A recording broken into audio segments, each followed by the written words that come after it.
কোরআনে কারিমে আরেকজন নবীকে আল্লাহ বলছেন ওয়াজানান্নুন ইযহাবা মুগাদিবান ফাযান্না আল্লান নাকদিরা আলাইহি।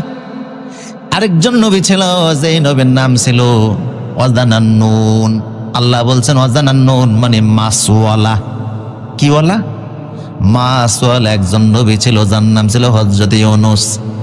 আপন উম্মতকে দাওয়াত দিয়েছেন, উম্মত দাওয়াত রিসিভ করে নাই, তাই নবী রাগ করে এলাকা ছেড়ে দিয়ে ভিন্ন এলাকায় চলে যাওয়ার জন্য সিদ্ধান্ত নিলেন।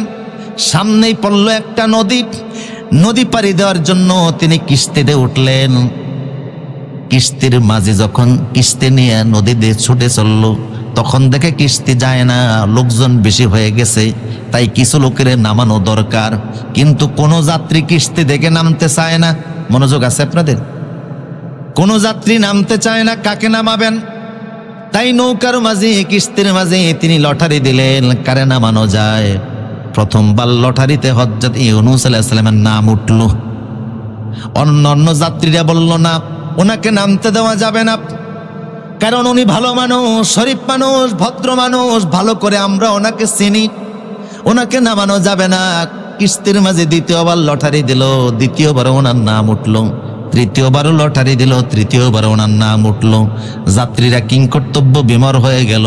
ওনার পক্ষের যারা, তারাও বোকা হয়ে গেছে, অবাক হয়ে গিয়েছে। বিপক্ষের যারা, তারা তো মুখ বন্ধ করে বসে আছে।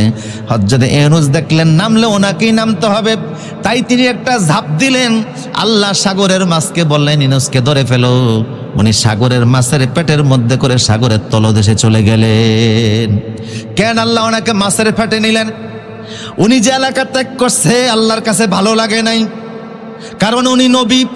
ময়দান যত গরম হোক, ময়দান যত উত্তপ্ত হোক, শত্রু চারদিক থেকে পরিবেষ্টিত হোক, দাওয়াতি ময়দান কখনো ছেড়ে দেওয়া যাবে না।